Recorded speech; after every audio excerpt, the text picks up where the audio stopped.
제가 앞에서 여러분을 보고 있는데 7절을 한번 읽어보겠습니다. 다 같이요. 저를 보지 마시고 7절 읽겠습니다. 성경 시작입니다.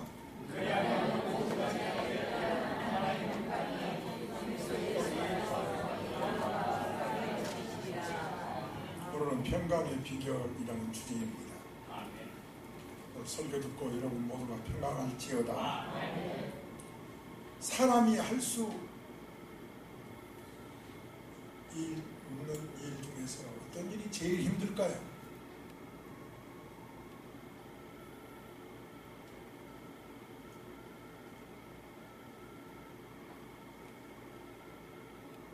자기 마음을 다스리는 일이라고 합니다. 그래서 성경의 잠언 16장에 말씀하기를 자기 마음을 다스리는 자는 성을 피하는 자보다 나으니라. 자기 마음이지만 자기 마음을 자기 마음대로 못합니다. 우리는 이것을 늘 경험합니다. 동물적인 고통과 인간적인 고통 뭐이 다르죠?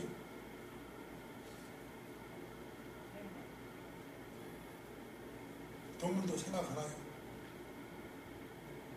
배고프면 굶어 죽는다. 동물이나 사람이나 똑같습니다. 추우면 얼어 죽는다 하는 것도 똑같습니다. 그러나 사람에게는 동물과 다른 차원의 고통과 아픔이 있습니다. 뭘까요? 후회입니다.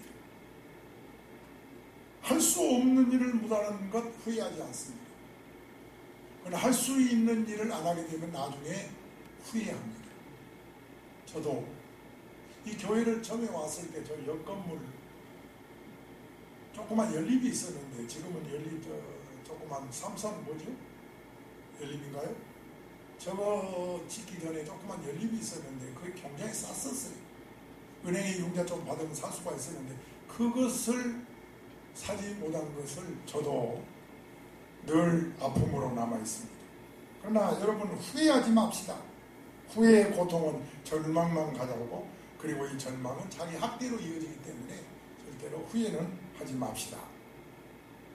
하나님이 지으신 모든 존재는 자기 존재 역할이 있고 의미가 있습니다. 우리 모두는 각자 자기 이치에서 최선을 다하면 됩니다. 바람도 길이 있고 하늘도 길이 있고 바다도 길이 있고 사람도 길이 있어요. 양지만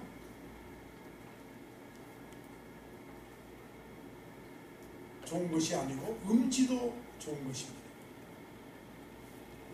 너도 나도 햇빛을 향해서 뻗어가지만은 이끼는 그늘이 좋습니다. 이끼를 살 수 있는 것은 양지가 아니라 그늘입니다. 그늘도 해냅니다. 쥐를 잡는 데는 호랑이보다도 고양이가 낫습니다. 그렇다 하더라도 호랑이가 고양이 보고 너는 왜 하지 못하고 야옹이 뭐냐 야옹이 그렇게 얕보면 그건 말이 안 되는 거지. 무슨 얘기지? 우리는 하나님이 주신 자신만의 길이 있는 줄 알고 그 길에서 평강 가운데 사시기를 바랍니다. 각자가 다 하나님이 다 정해주시는 길이 있어요. 거기서 평안을 누릴지어다. 이스라엘 백성들이 광야에서 성막을 완성했어요. 이때 하나님 뭐라고 하셨어요? 출애굽기 39장에 나오는 말씀인데 여호와께서 명한 대로 되었으므로 모세가 그들에게 축복하더라. 하나님은 하나님 말씀대로 하나님 설계대로 지은 걸 보고 무척 기뻐하셨어요. 그늘도 이끼를 길러냅니다. 잘 살았다는 말이 뭘까요? 잘 먹고 건강하게 여행 다니면서 살았다는 뜻일까요? 참 잘 살았다라는 말은 하나님이 지시한 대로 잘 살았다 그 말입니다.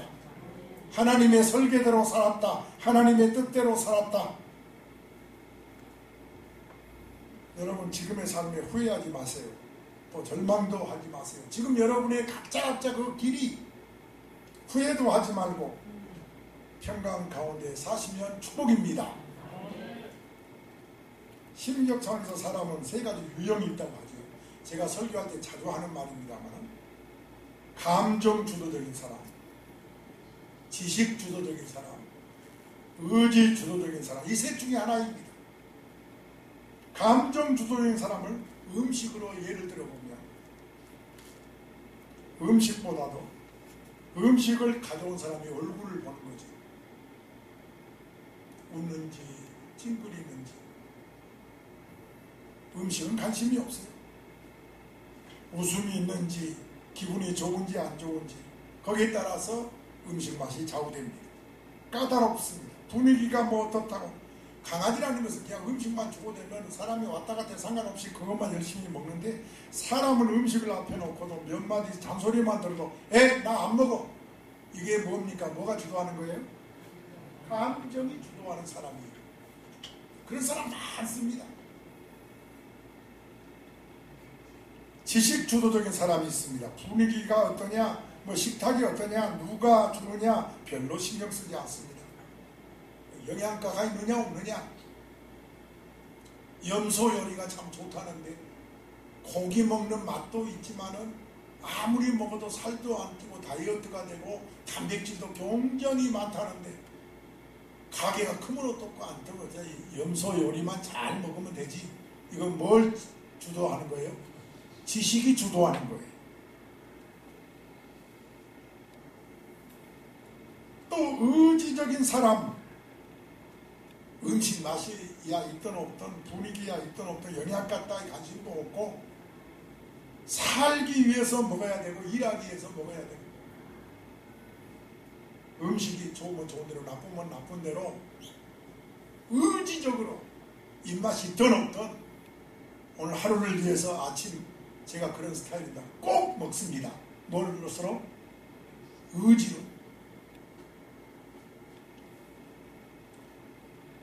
이것은 음식만 해당되는 것이 아닙니다. 모든 문제가 같은 맥락입니다. 여러분 어느 쪽에 속하세요? 이 셋 중에 틀림없이 이 셋 중에 하나에 속할 것입니다. 한 번 더 예를 들어볼까? 사랑이 뭐라고 생각하세요? 이 셋 중에 감정이라고 생각하세요? 지식이라고 생각하세요? 의지라고 생각하세요? 한번 살펴봅시다. 대부분의 사람들은 사랑을 감정이라고 합니다. 물론 사랑은 끌리는 마음이지요. 매력이지요. 뜨거운 것이 있어야지요. 이것이 일반적인 생각입니다. 그러나 사실은 그렇지 않다는 거예요. 사랑은 의지라는 것입니다. 결혼은 사회 계약이라는 말이 있죠. 사랑을 하느냐 안 하느냐가 문제가 아니라 사랑하기로 약속하는 것이 결혼이라고 합니다. 같이 살기로 약속하고 그 약속을 지켜나가는 거예요. 다시 말해서 사랑하고 결혼하기보다도 오히려 결혼하고 사랑하는 것. 나이 든 사람도 그렇게 말합니다. 결혼하고 사랑하는 것이다. 사랑을 하겠다는 의지가 먼저예요. 그 다음에 세월을 살아가면서 사랑도 배우고 더 사랑하게 된다는 겁니다.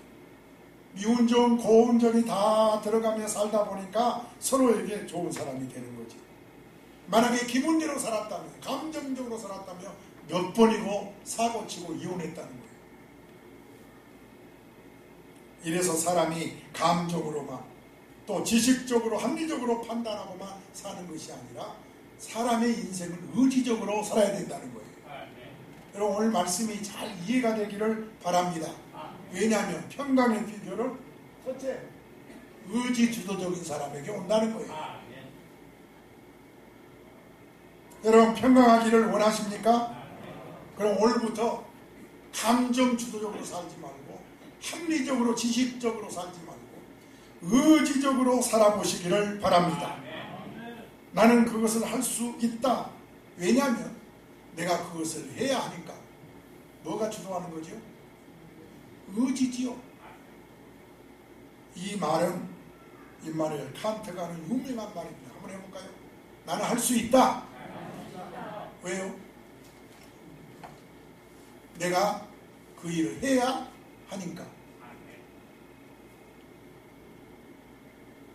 칸트가 하는 말이 내가 하는 말이 아니라 나는 할 수 있다. 왜요? 그 일을 꼭 해야만 하니까. 이게 의지라는 거예요. 꼭 해야 된다. 해도 되고 안 해도 되는 것이 아니라 사랑도 처음부터 출발할 때 나는 꼭 사랑을 하겠다. 그런 약속으로 결혼한다는 거예요. 음식도 마찬가지. 의지 주도적으로. 세상의 모든 것이 의지 주도적으로 사는 사람에게 평강이 있다는 거예요. 그럼 오늘부터 그렇게 살아가시기를 주의 이름으로 축원합니다. 그 다음에 기쁨도 있고 그 다음에 깨달음도 있고 그 다음에 행복도 찾아온다는 거예요. 여러분 권투나 격투기 좋아하세요? 그 펀치 하나 맞으면 난 죽을 것 같아요. 얼마나 센가. 여러분은 어떻게 생각하세요? 그 권투나 격투기에서 그 펀치의 힘이 어디서 나올까요? 여기 팔의 근육에서 나올까요? 아니면은 펀치의 속도에서 나올까요?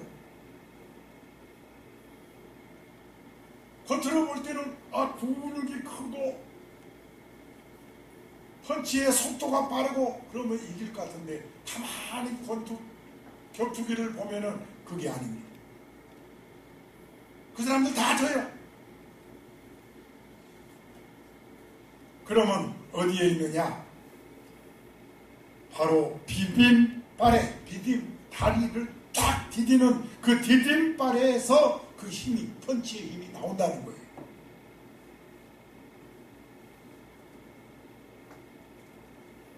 디딤발을 제대로 하지 않으면 아무리 근육이 많아도 아무리 펀치가 빨라도 지고 만다는 거예요. 뭐가 튼튼해야 된다고요? 디딤발. 그래서 권투나 격투기 연습할 때는 펀치부터 연습하는 것이 아니라 그 디딤발부터 연습한다는 거예요. 디딤발. 우리 신앙도 마찬가지입니다. 영역을 최대한 발휘하기 위해서는 이 디딤발이 필요합니다. 예를 들어 구약에 나오는 요셉을 그렇게 소개할 수가 있어요. 야곱을 그렇게 소개할 수가 있어요. 야곱에게 디딤발은 베델이었어요. 베델 사건. 해봅시다. 베델 사건. 자, 창세기 35장에서 무슨 사건이 있었죠? 야곱에게. 우리가 일어나 베델로 올라가자. 내가 환난 날에 내게 응답하시고. 자, 베델 사건은 뭐였죠? 환난 날에 내게 응답한 곳. 내가 가는 길에서 나와 함께 하신 하나님께 내가 거기서 제단을 쌓으리라. 여러분 이 말씀이 야곱을 늘 이기게 했습니다. 야곱의 생애에서 늘 힘이 되온 이 두둥발의 사건은 바로 베델 사건이었어요. 창세기 28장 15절에서 내가 너와 함께 있어 내가 어디로 가든지 너를 지키며 너를 떠나지 아니하리라.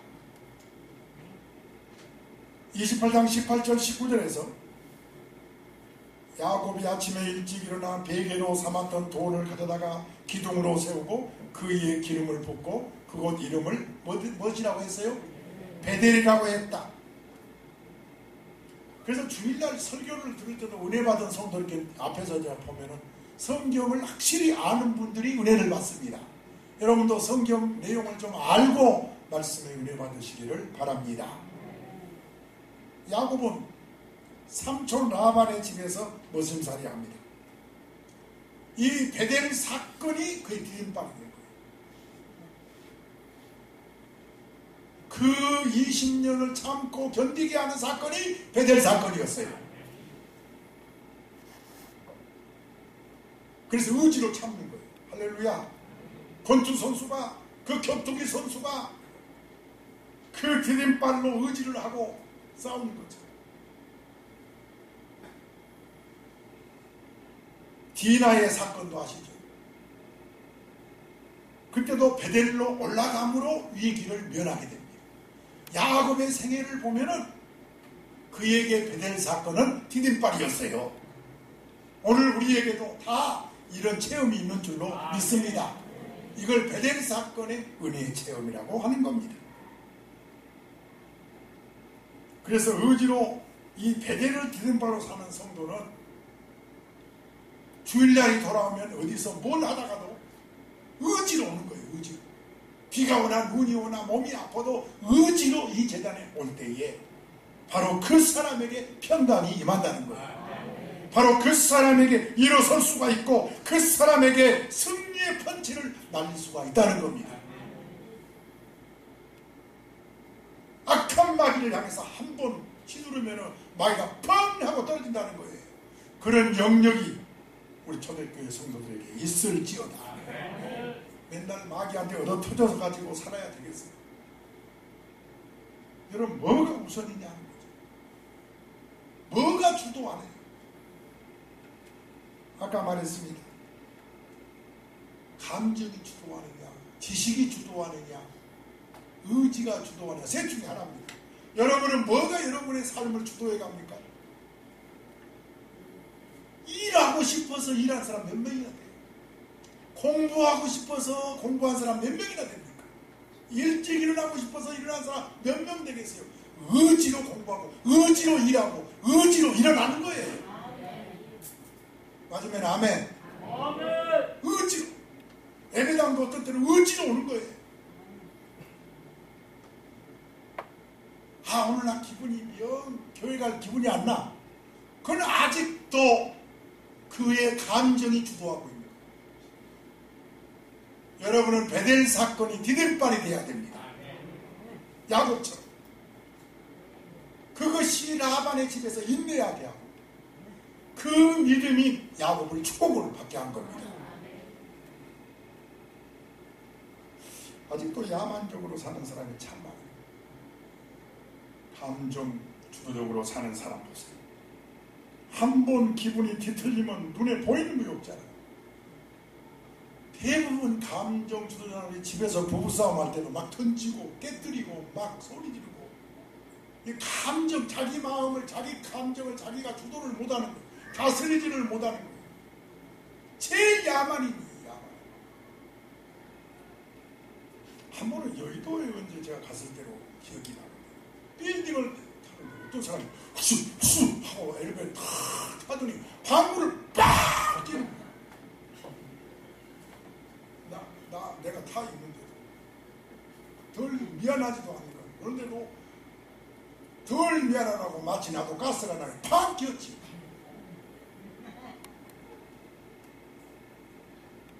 세상에는요, 자기 마음을 자기가 주체 못한 감정 주도적으로 사는 사람이 굉장히 많아요.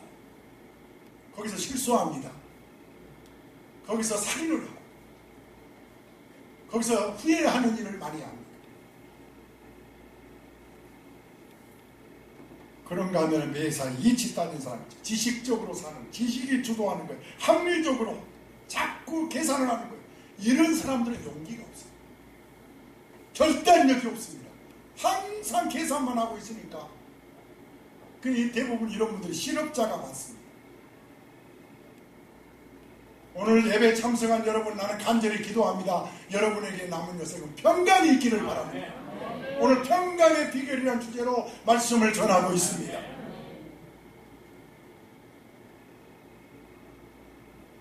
성경은 말씀합니다. 전도서 1장에서 지혜가 많으면 뭐가 많고? 번뇌도 많고. 지식이 더하는 자는 화평, 평강, 행복이 어디서 와요? 돈 많으면 오나? 지식이 있으면 와요? 공부 많이 하면 근심이 더 많아요. 현대 지성인에게 왜 고민이 많죠? 아는 것이 많아서. 오늘 본문 7절 그리고 9절에 평강이라는 단어가 나옵니다. 아까 7절 읽었으니까 이번에는 9절을 읽겠습니다. 오늘 설교 듣고 온 성도에게 평강의 복이 임하기를 축원합니다. 시작입니다.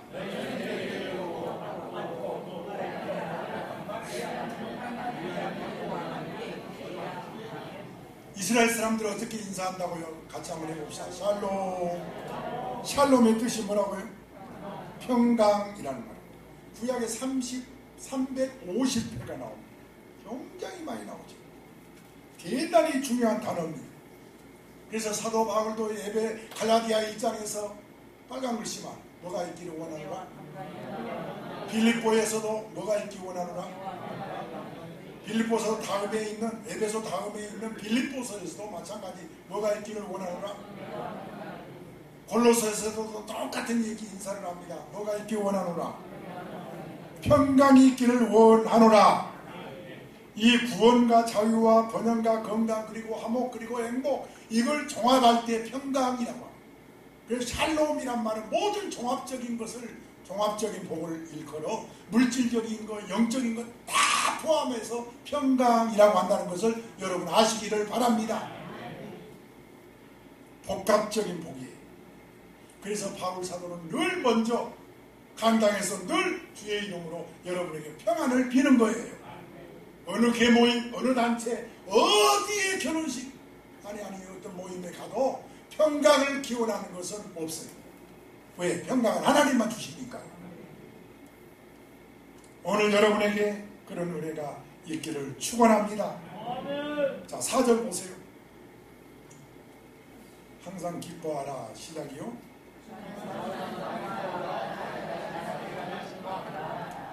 내가 이제 다 읽으라 했어요. 항상 기뻐하라. 거기만 하라. 항상 기뻐하라. 이것은 누구한테 하는 말이에요? 써놨잖아요. 제가. 자신한테 하는 말이죠. 자신이란 말은 4절에 없어요. 그러나 4절에 있는 말씀은 나 자신한테 하는 말이에요. 자, 5절을 따라서 하겠습니다. 모든 사람에게 간용해라. 이것은 누구와의 관계지요? 이웃하고의 관계에서는 관용해. 사람이 간용해야 딱딱하면 안 돼요. 너그러워야 돼요. 그리고 하나님 앞의 관계는요. 6절입니다. 시작.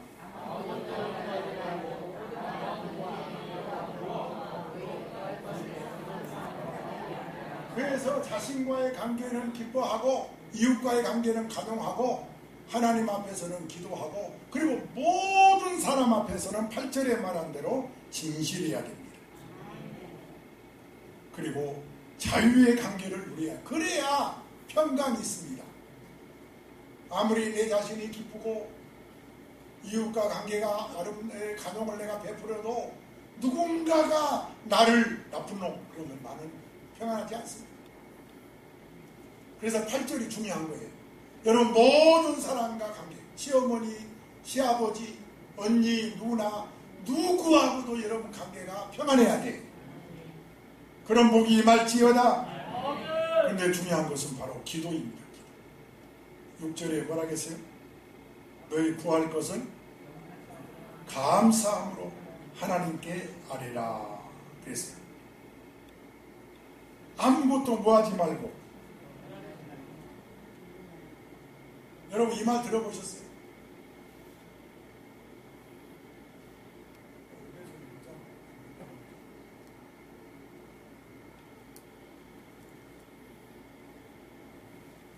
빠졌나요? 그런가요? 40, 30, 22, 4, 4, 그렇죠.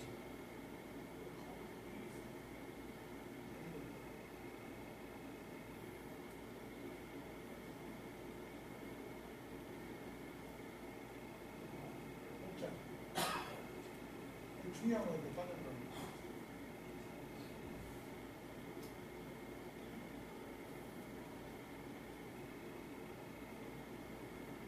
중요한 거.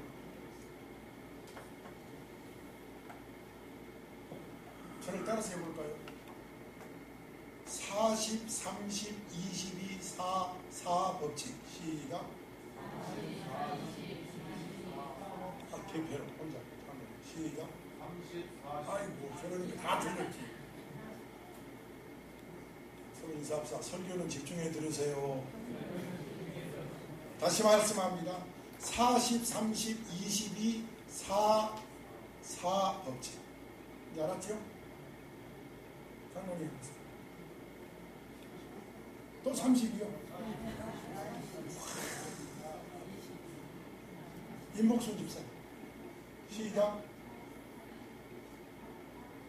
방언하는 것 같은데 안 들려요.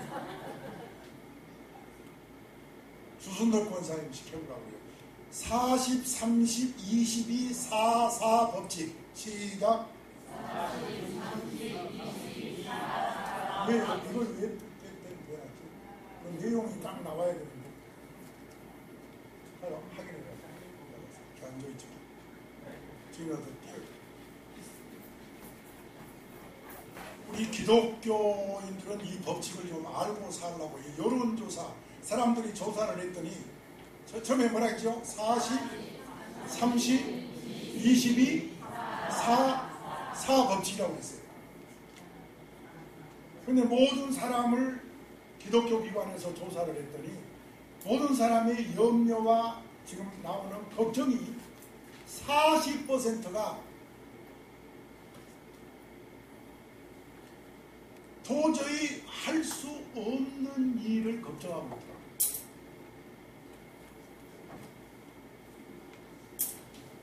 몇 퍼센트가요? 따라서 일어날 수 없는 일. 그거를 조사를 해보니까 모든 사람들이 일어날 수 없는 일을 걱정하고 있더라는 거예요. 몇 퍼센트가요? 40% 걱정이 거기에 해당되더라는 거예요. 자꾸 자세하게 뭘 걱정하세요? 뭘 염려하세요? 물어보니까 일어날 수 없는 일을 걱정하고 있더라고요. 여러분 공감하시면 아멘 해보세요. 여러분 한 사람 한 사람 걱정하고 염려하는 거 일어날 수 없는 일을 걱정합니다. 몇 퍼센트가?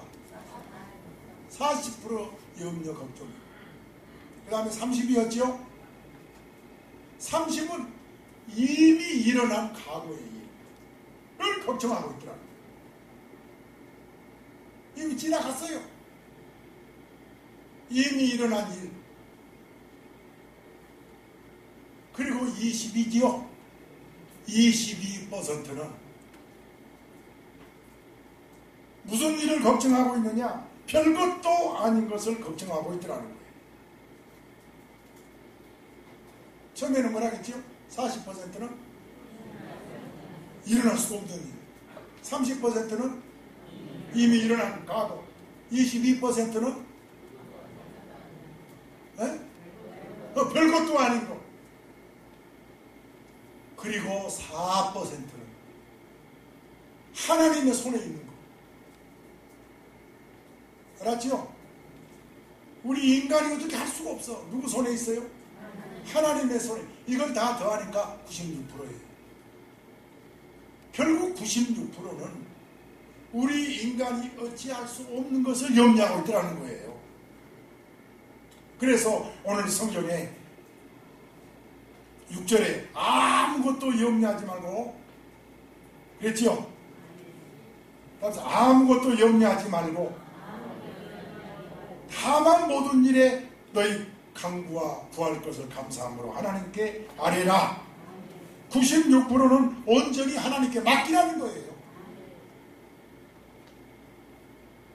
그러면 마지막 4%가 뭐냐? 96% 빼면 100%에서 4%잖아요. 그것은 하나님 앞에 놓고 기도하면서 순종하라는 거예요. 그리하면 평강의 하나님이 너희와 함께 하시리라. 자, 자신에게 대해서는 뭐하고요? 늘 기뻐하는 생활하십시오. 그리고 사람과 관계가 중요합니다. 관용하십시오. 그러면 내가 평안합니다. 그리고 하나님 앞에서는 항상 기도하십시오. 그리하면 7절에 말한 대로 모든 지각에 뛰어난 하나님 평강이 너희 마음과 생각을 지키시리라. 9절에서는 너는 배우고 받고 듣고 본바를 행하라. 그리하면 평강의 하나님이 너희와 함께 계시리라. 결국 평강은 7절과 8절에 보면은 사람의 힘으로 오는 것이 아니라 하나님이 주셔야 받는 것을 알 수가 있습니다. 내 마음으로 어떻게 할 수 없어요. 평강은 하나님의 평강이 우리 마음에 임할 때에 평강할 수가 있습니다. 여러분 오늘부터 96%는 하나님께 맡길지어다. 따뜻한 햇빛 돈 내야 돼요. 무료예요. 시원한 바람도 무료고. 제가 앞에서 여러분을 보고 있는데 7절을 한번 읽어보겠습니다. 다 같이요. 저를 보지 마시고 7절 읽겠습니다. 성경 시작입니다.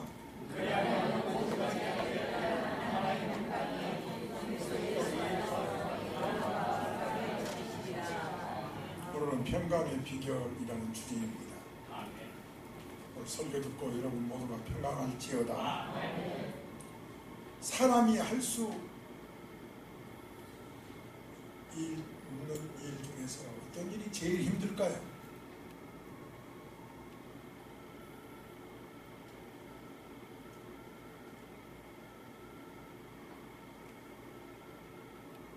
자기 마음을 다스리는 일이라고 합니다. 그래서 성경의 잠언 16장에 말씀하기를 자기 마음을 다스리는 자는 성을 빼앗는 자보다 나으니라. 자기 마음이지만 자기 마음을 자기 마음대로 못합니다. 우리는 이것을 늘 경험합니다. 동물적인 고통과 인간적인 고통 무엇이 다르죠?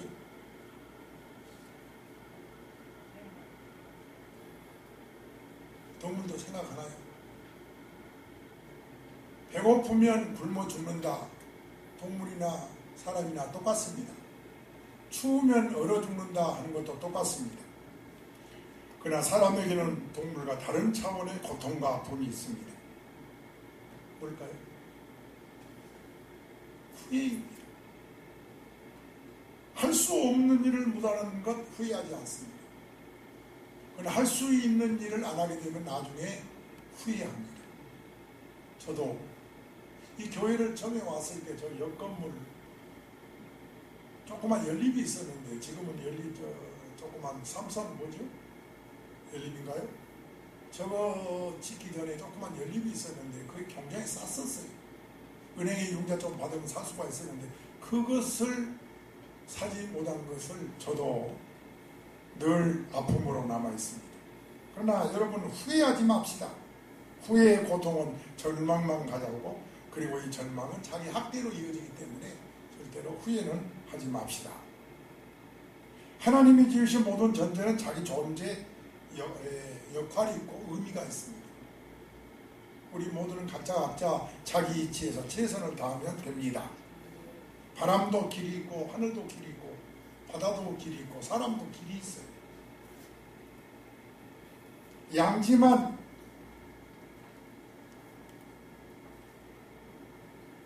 좋은 것이 아니고 음지도 좋은 것입니다. 너도 나도 햇빛을 향해서 뻗어가지만은 이끼는 그늘이 좋습니다. 이끼를 살 수 있는 곳은 양지가 아니라 그늘입니다. 그늘도 해냅니다. 쥐를 잡는 데는 호랑이보다도 고양이가 낫습니다.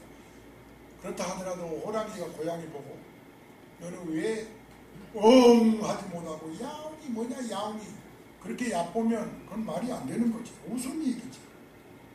우리는 하나님의 주신 자신만의 길이 있는 줄 알고 그 길에서 평강 가운데 사시기를 바랍니다. 각자가 다 하나님이 다 정해주시는 길이 있어요. 거기서 평안을 누릴지어다. 이스라엘 백성들이 광야에서 성막을 완성했어요. 이때 하나님 뭐라고 하셨어요? 출애굽기 39장에 나오는 말씀인데 여호와께서 명한 대로 되었으므로 모세가 그들에게 축복하더라. 하나님은 하나님 말씀대로 하나님 설계대로 지은 걸 보고 무척 기뻐하셨어요. 그늘도 이끼를 길러냅니다. 잘 살았다는 말이 뭘까요? 잘 먹고 건강하게 여행 다니면서 살았다는 뜻일까요? 참 잘 살았다라는 말은 하나님이 지시한 대로 잘 살았다 그 말입니다. 하나님의 설계대로 살았다. 하나님의 뜻대로 살았다. 여러분 지금의 삶에 후회하지 마세요. 또 절망도 하지 마세요. 지금 여러분의 각자 그 길이 후회도 하지 말고 평강 가운데 사시면 축복입니다. 심리적 차원에서 사람은 세 가지 유형이 있다고 하죠. 제가 설교할 때 자주 하는 말입니다만, 감정 주도적인 사람, 지식 주도적인 사람, 의지 주도적인 사람, 이 셋 중에 하나입니다. 감정 주도적인 사람을 음식으로 예를 들어보면, 음식보다도 음식을 가져온 사람이 얼굴을 보는 거죠. 웃는지 찡그리는지. 음식은 관심이 없어요. 웃음이 있는지 기분이 좋은지 안 좋은지 거기에 따라서 음식 맛이 좌우됩니다. 까다롭습니다. 분위기가 뭐 어떻다고. 강아지라는 것은 그냥 음식만 주고 되면 사람이 왔다 갔다 상관없이 그것만 열심히 먹는데, 사람은 음식을 앞에 놓고도 몇 마디 잔소리만 들어도 나 안 먹어. 이게 뭡니까? 뭐가 주도하는 거예요? 감정이 주도하는 사람이에요. 그런 사람 많습니다. 지식 주도적인 사람이 있습니다. 분위기가 어떠냐, 뭐 식탁이 어떠냐, 누가 주느냐 별로 신경 쓰지 않습니다. 영양가가 있느냐 없느냐. 염소 요리가 참 좋다는데 고기 먹는 맛도 있지만은 아무리 먹어도 살도 안 찌고 다이어트가 되고 단백질도 굉장히 많다는데 가게가 크면 어떻고 안 되고 염소 요리만 잘 먹으면 되지. 이건 뭘 주도하는 거예요? 지식이 주도하는 거예요. 또 의지적인 사람, 음식 맛이야 있든 없든 분위기야 있든 없든 영양가 따위 관심도 없고 살기 위해서 먹어야 되고 일하기 위해서 먹어야 되고, 음식이 좋으면 좋은 대로 나쁘면 나쁜 대로 의지적으로 입맛이 있든 없든 오늘 하루를 위해서 아침 제가 그런 스타일이다 꼭 먹습니다. 뭘로서로? 의지로. 이것은 음식만 해당되는 것이 아닙니다. 모든 문제가 같은 맥락입니다. 여러분 어느 쪽에 속하세요? 이 셋 중에 틀림없이 이 셋 중에 하나에 속할 것입니다. 한 번 더 예를 들어볼까? 사랑이 뭐라고 생각하세요? 이 셋 중에 감정이라고 생각하세요? 지식이라고 생각하세요? 의지라고 생각하세요? 한번 살펴봅시다. 대부분의 사람들은 사랑을 감정이라고 합니다. 물론 사랑은 끌리는 마음이지요. 매력이지요. 뜨거운 것이 있어야지요. 이것이 일반적인 생각입니다. 그러나 사실은 그렇지 않다는 거죠. 사랑은 의지라는 것입니다. 결혼은 사회 계약이라는 말이 있죠. 사랑을 하느냐 안 하느냐가 문제가 아니라 사랑하기로 약속한 것이 결혼이라고 합니다. 같이 살기로 약속하고 그 약속을 지켜나가는 거예요. 다시 말해서 사랑하고 결혼하기보다도 오히려 결혼하고 사랑하는 것, 나이 든 사람도 그렇게 말합니다. 결혼하고 사랑하는 것이다. 사랑을 하겠다는 의지가 먼저요. 그 다음에 세월을 살아가면서 사랑도 배우고 더 사랑하게 된다는 겁니다. 미운 점, 고운 점이 다 들어가며 살다 보니까 서로에게 좋은 사람이 되는 거지. 만약에 기분대로 살았다면, 감정적으로 살았다면 몇 번이고 사고치고 이혼했다는 거예요. 이래서 사람이 감정으로만 또 지식적으로 합리적으로 판단하고만 사는 것이 아니라 사람의 인생은 의지적으로 살아야 된다는 거예요. 여러분 오늘 말씀이 잘 이해가 되기를 바랍니다. 왜냐하면 평강의 비결은 첫째, 의지 주도적인 사람에게 온다는 거예요. 여러분 평강하기를 원하십니까? 그럼 오늘부터 감정 주도적으로 살지 말고 합리적으로 지식적으로 살지 말고 의지적으로 살아보시기를 바랍니다. 나는 그것을 할 수 있다. 왜냐하면 내가 그것을 해야 하니까. 뭐가 주도하는 거죠? 의지지요. 이 말은 임마누엘 칸트가 하는 유명한 말입니다. 한번 해볼까요? 나는 할 수 있다. 왜요? 내가 그 일을 해야 하니까. 칸트가 하는 말이 내가 하는 말이 아니라 나는 할 수 있다. 왜요? 그 일을 꼭 해야만 하니까. 이게 의지라는 거예요. 꼭 해야 된다. 해도 되고 안 해도 되는 것이 아니라 사랑도 처음부터 출발할 때 나는 꼭 사랑을 하겠다. 그런 약속으로 결혼한다는 거예요. 음식도 마찬가지. 의지 주도적으로. 세상의 모든 것이 의지 주도적으로 사는 사람에게 평강이 있다는 거예요. 그럼 오늘부터 그렇게 살아가시기를 주의 이름으로 축원합니다. 그 다음에 기쁨도 있고 그 다음에 깨달음도 있고 그 다음에 행복도 찾아온다는 거예요. 여러분 권투나 격투기 좋아하세요? 그 펀치 하나 맞으면 난 죽을 것 같아요. 얼마나 셉니다. 여러분은 어떻게 생각하세요? 그 권투나 격투기에서 그 펀치의 힘이 어디서 나올까요? 여기 팔의 근육에서 나올까요? 아니면은 펀치의 속도에서 나올까요? 겉으로 볼 때는 근육이 크고 펀치의 속도가 빠르고 그러면 이길 것 같은데 가만히 격투기를 보면은 그게 아닙니다. 그 사람들 다 져요. 그러면 어디에 있느냐? 바로 디딤발에 다리를 딱 디디는 그 디딤발에서 그 힘이 펀치의 힘이 나온다는 거예요.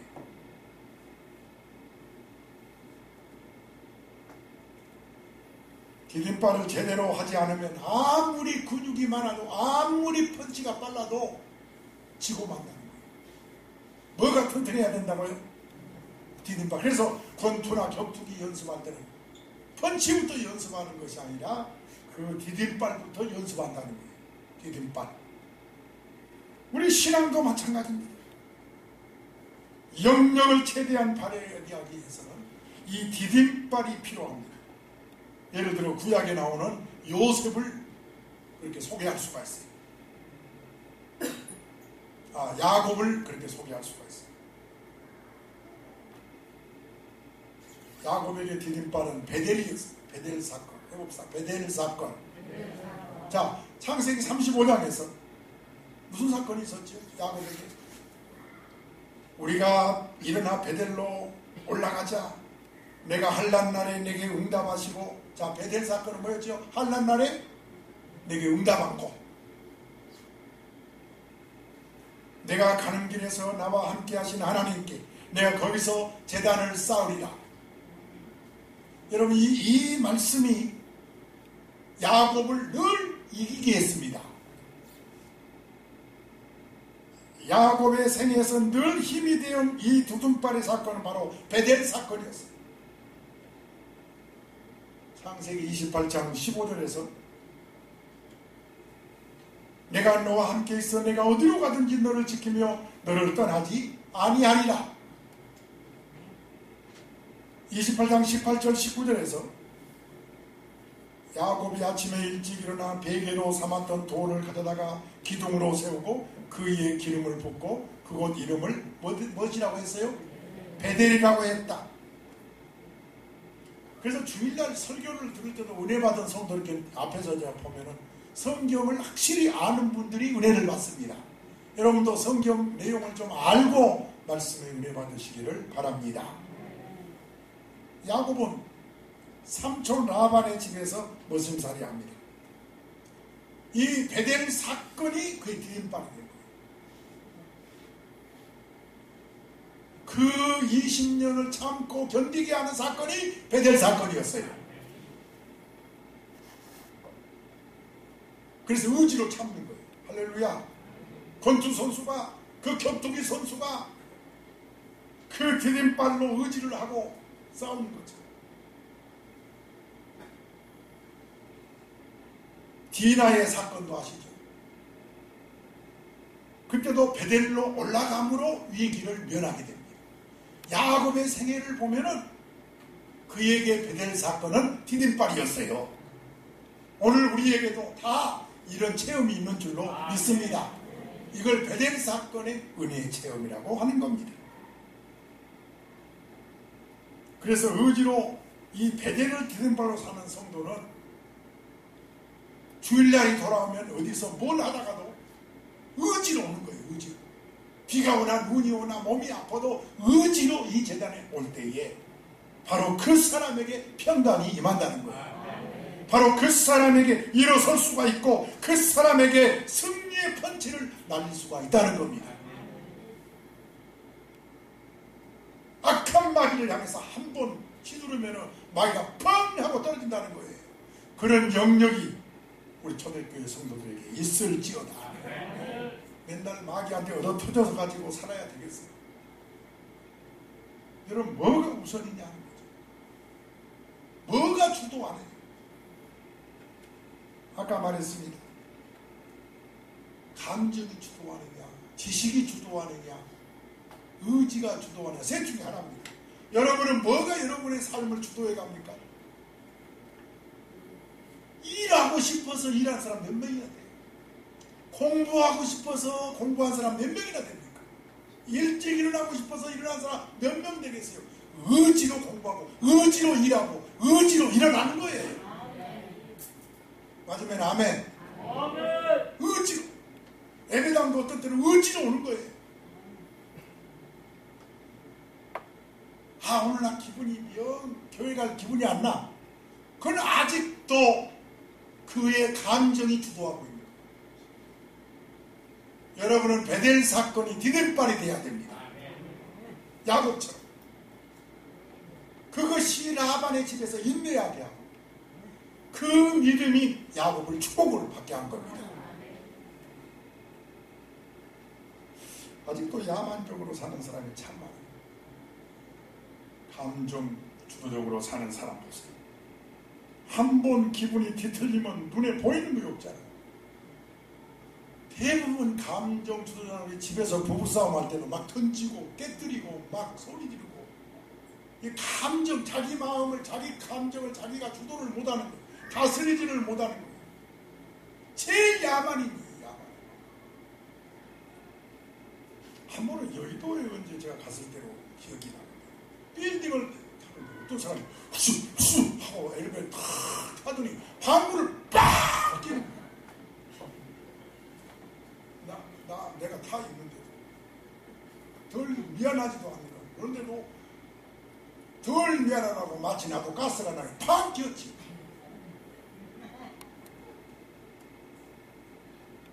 세상에는요, 자기 마음을 자기가 주체 못한 감정 주도적으로 사는 사람이 굉장히 많아요. 거기서 실수합니다. 거기서 살인을 하고 거기서 후회하는 일을 많이 합니다. 그런가 하면 매사 이치 따진 사람, 지식적으로 사는, 지식이 주도하는 거예요. 합리적으로 자꾸 계산을 하는 거예요. 이런 사람들은 용기가 없어요. 결단력이 없습니다. 항상 계산만 하고 있으니까 대부분 이런 분들이 실업자가 많습니다. 오늘 예배 참석한 여러분, 나는 간절히 기도합니다. 여러분에게 남은 여생은 평강이 있기를 바랍니다. 오늘 평강의 비결이라는 주제로 말씀을 전하고 있습니다.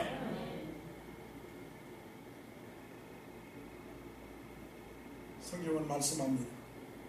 전도서 1장에서 지혜가 많으면 뭐가 많고? 번뇌도 많고. 지식이 더하는 자는 화평, 평강, 행복이 어디서 와요? 돈 많으면 오나? 지식이 있으면 와요? 공부 많이 하면 근심이 더 많아요. 현대 지성인에게 왜 고민이 많죠? 아는 것이 많아서. 오늘 본문 7절 그리고 9절에 평강이라는 단어가 나옵니다. 아까 7절 읽었으니까 이번에는 9절을 읽겠습니다.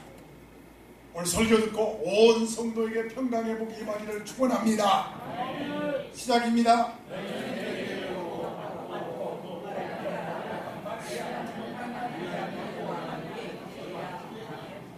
이스라엘 사람들 어떻게 인사한다고요? 같이 한번 해봅시다. 샬롬. 샬롬의 뜻이 뭐라고요? 평강이라는 말. 구약에 350회가 나옵니다. 굉장히 많이 나오죠. 대단히 중요한 단어입니다. 그래서 사도 바울도 예배 갈라디아 1장에서 빨간 글씨만 뭐가 있기를 원하노라? 빌립보에서도 뭐가 있기 원하노라? 빌립보서 다음에 있는 에베소 다음에 있는 빌립보서에서도 마찬가지 뭐가 있기를 원하노라? 골로새에서도 똑같은 얘기 인사를 합니다. 뭐가 있기 원하노라? 평강이 있기를 원하노라. 이 구원과 자유와 번영과 건강 그리고 화목 그리고 행복 이걸 종합할 때 평강이라고 합니다. 그래서 샬롬이란 말은 모든 종합적인 것을 종합적인 복을 일컬어 물질적인 것, 영적인 것 다 포함해서 평강이라고 한다는 것을 여러분 아시기를 바랍니다. 복합적인 복이에요. 그래서 바울 사도는 늘 먼저 강당에서 늘 주의 이름으로 여러분에게 평안을 비는 거예요. 어느 계모임, 어느 단체, 어디에 결혼식 아니 어떤 모임에 가도 평강을 기원하는 것은 없어요. 왜? 평강은 하나님만 주시니까요. 오늘 여러분에게 그런 은혜가 있기를 축원합니다. 자, 4절 보세요. 항상 기뻐하라. 시작이요.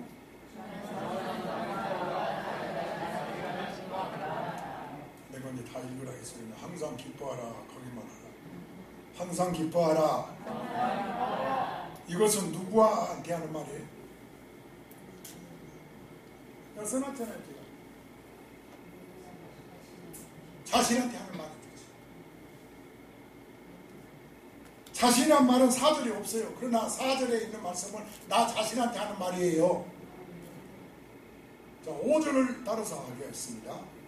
모든 사람에게 간용해라. 이것은 누구와의 관계지요?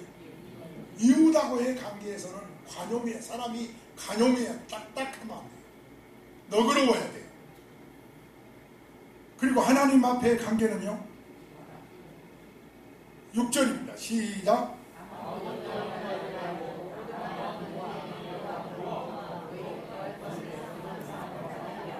그래서 자신과의 관계는 기뻐하고 이웃과의 관계는 간용하고 하나님 앞에서는 기도하고 그리고 모든 사람 앞에서는 8절에 말한 대로 진실해야 됩니다. 그리고 자유의 관계를 누려야 그래야 평강이 있습니다. 아무리 내 자신이 기쁘고 이웃과 관계가 간용을 내가 베풀어도 누군가가 나를 나쁜 놈 그러면 나는 평안하지 않습니다. 그래서 8절이 중요한 거예요. 여러분 모든 사람과 관계 시어머니, 시아버지, 언니, 누나 누구하고도 여러분 관계가 평안해야 돼. 그런 복이 임할지어다. 그런데 중요한 것은 바로 기도입니다. 6절에 뭐라 하겠어요? 너희 구할 것은 감사함으로 하나님께 아뢰라 그랬어요. 아무것도 뭐하지 말고. 여러분 이 말 들어보셨어요?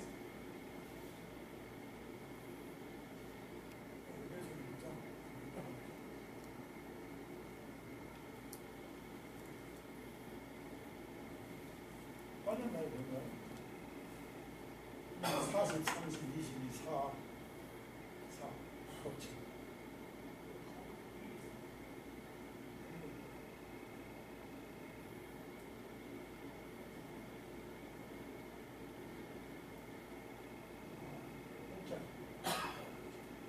중요한 건데 빠진 겁니다.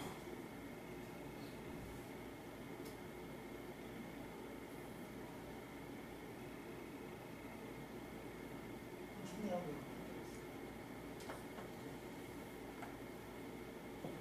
저를 따라서 해볼까요? 40, 30, 22, 4 법칙. 시작. 개별 혼자. 시작. 아이고, 저러니까 다 들렸지.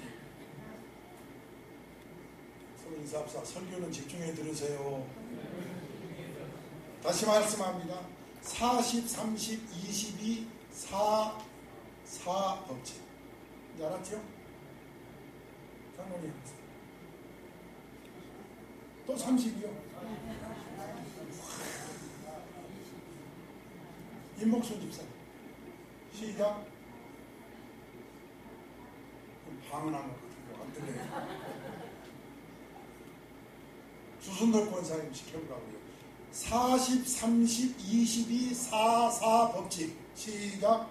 40, 30, 22, 4, 4. 왜 이걸 왜 해놨지? 그 내용이 딱 나와야 되는데. 확인해봐요. 이렇게 앉아있죠. 지금이라도 뛰어요. 우리 기독교인들은 이 법칙을 좀 알고 살라고 여론조사, 사람들이 조사를 했더니 처음에 뭐라 했죠? 40, 30, 22, 4 법칙이라고 했어요. 그런데 모든 사람을 기독교 기관에서 조사를 했더니 모든 사람의 염려와 지금 나오는 걱정이 40%가 도저히 할 수 없는 일을 걱정하고 있더라.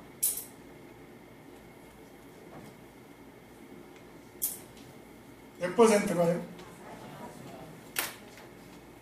따라서 일어날 수 없는 일. 그거를 조사를 해보니까 모든 사람들이 일어날 수 없는 일을 걱정하고 있더라고요. 몇 퍼센트가요? 40% 걱정이 거기에 해당되더라고요. 전부 자세하게 뭘 걱정하세요? 뭘 염려하세요? 물어보니까 일어날 수 없는 일을 걱정하고 있더라고요. 여러분 공감하시면 아멘 해보세요. 여러분 한 사람 한 사람 걱정하고 염려하는 거 일어날 수 없는 일을 걱정합니다. 몇 퍼센트가? 40% 염려 걱정. 그 다음에 30이었죠? 30은 이미 일어난 과거의 일을 걱정하고 있더라고요. 이미 지나갔어요. 이미 일어난 일. 그리고 22지요. 22%는 무슨 일을 걱정하고 있느냐? 별것도 아닌 것을 걱정하고 있더라는 거예요. 처음에는 뭐라 했지요?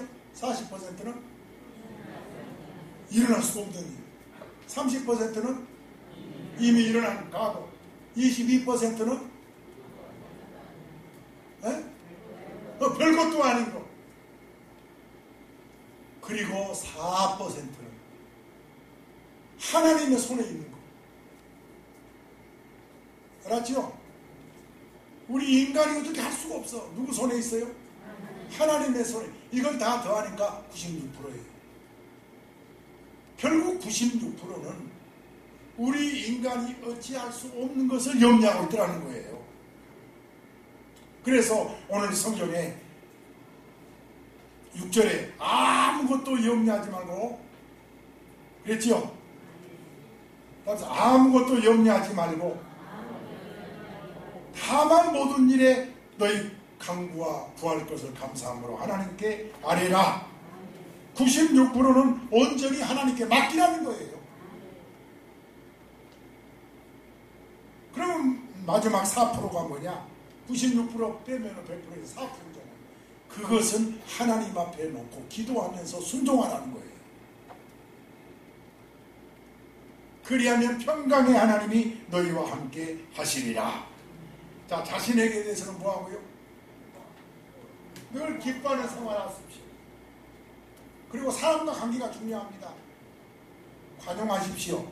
그러면 내가 평안합니다.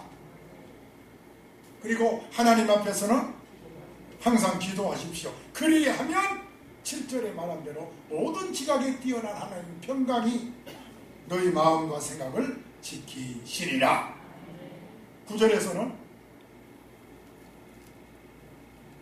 너는 배우고 받고 듣고 본바를 행하라. 그리하면 평강의 하나님이 너희와 함께 계시리라. 결국 평강은 7절과 8절에 보면은 사람의 힘으로 오는 것이 아니라 하나님이 주셔야 받는 것을 알 수가 있습니다. 내 마음으로 어떻게 할 수 없어요. 평강은 하나님의 평강이 우리 마음에 임할 때에 평강할 수가 있습니다. 여러분 오늘부터 96%는 하나님께 맡길지어다. 따뜻한 햇빛 돈 내야 돼요. 왜? 시원한 바람도 무료고